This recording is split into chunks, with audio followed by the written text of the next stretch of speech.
করে দাও, ওর গুনাহ মাফ করে দাও। বলেন আপনারা সবাই একদিন সবার মৃত্যু আছে না নাই? যেতে হবে কি হবে না? কার মরণ কিভাবে হয় কেউ জানি, কিন্তু আপনার মরণটা যদি মসজিদে হয়,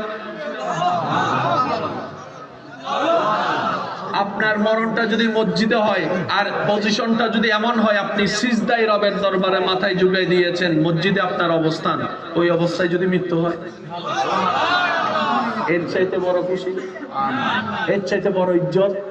সেজন্য আল্লাহর কাছে হাজার দোয়ার ভিতরে একটা দোয়া করবেন, আল্লাহ আমার মৃত্যুটা যেন তোমার খুশিতে হয়। আমি দুনিয়ার থেকে যাব, সবাই কাঁদুক, তুমি যেন খুশি থাকো। আল্লাহ আমি যে তোমার কাছে যাব, তুমি যখন খুশি হবা, আমার জন্য এটাই জান্নাত হয়ে যাবে।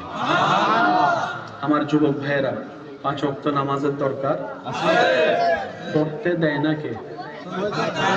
শেষ ভালো যার সব ভালো তার, একটু জোরে বলেন, পড়তে দেয় না কে?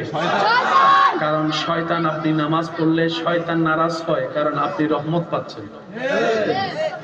বাবা বাবা বাবা প্লিজ একটু, বান্দা নামাজ পড়লে রহমান খুশি হয়, নারাজ হয় কে? এই যে আপনাকে এত গুনাহ করালো, আপনি তো নামাজ পড়লে গুনাহ মাফ হয়ে যাচ্ছে, ও লস হয়ে যাচ্ছে না? সেজন্য দেখবেন সারা রাত মোবাইল টিপলে ঘুম আসে না। আজানের টাইমের আগে, আজানের টাইমের আগে ফুটবল খেলার জন্য রাতে 3টা বাজে বেল দিলে উঠতে পারবেন, ট্রেন ছুটে যাবে বলে 6টায় বেল দিলে উঠতে পারবেন, কিন্তু নামাজের জন্য যদি 5টায় বেল দেন আপনি উঠতে পারবেন না। এই আওয়াজটা আপনার কানেই ঢুকবে না, ঠিক নেই? বান্দা বান্দাকে কাজ করতে হবে, সেটা হচ্ছে শয়তান যতই তাদেরকে ডিস্টার্ব করুক, রবের রহমত পাওয়ার জন্য নিজেকে চেষ্টা করে ধৈর্যের সাথে এগোতে হবে। এই ছাড়া দ্বিতীয় কোনো উপায়, আরেকটু জোরে বলেন, দ্বিতীয় কোনো উপায়।